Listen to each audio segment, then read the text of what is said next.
આજે સમગ્ર દેશ સહિત જંબુસર તાલુકાના વેદજ ગામે મકર સંક્રાંતિના પર્વની ભારે ઉત્સાહ અને પરંપરાગત રીતે ઉજવણી કરવામાં આવી રહી છે।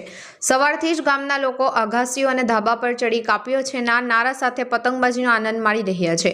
તહેવાર નિમિત્તે વેદજ ગામના મુખ્ય બજારમાં પતંગ અને સુરતી માંજાના અનેક સ્ટોલ લાગેલા જોવા મળ્યા છે, જેમાં ખાસ કરીને જલારામ પતંગ ભંડાર, શિવમ સુરતી માંજા, પથાણ પતંગ ભંડાર જેવા વિવિધ સ્ટોલ પર પતંગ રસિયાઓની ભારે ભીડ જોવા મળી હતી।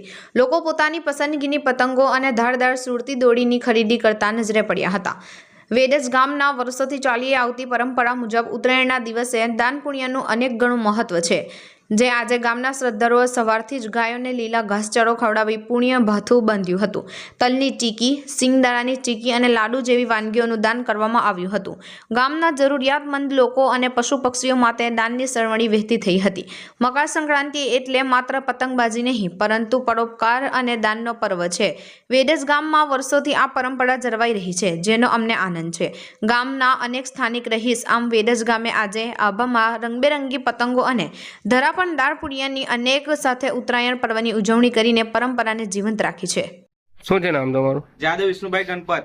મારી સ્ટોલ લાગેલી છે જંબુસર તાલુકા વેદજ ગામમાં જલારામ પતંગ ભંડાર। તો જોરદાર પતંગ હું લાવ્યો છું વેચવા માટે ખંભાતથી, સુરતથી ને રેલમાં વાત કરીએ તો સુરતી છે, માજા છે, ઘણા બધા વેરાયટીના પતંગો છે, ફિલકા છે, માસ છે, બધું છે। અત્યારે અમારી ખરીદી બહુ સરસ ચાલે છે ને બહુ સરસ વેચાણ થયું છે, ખૂબ સારું। શું છે નામ તમારું? જલ જાદવ। આ છે મારી જલારામ પતંગ ભંડાર।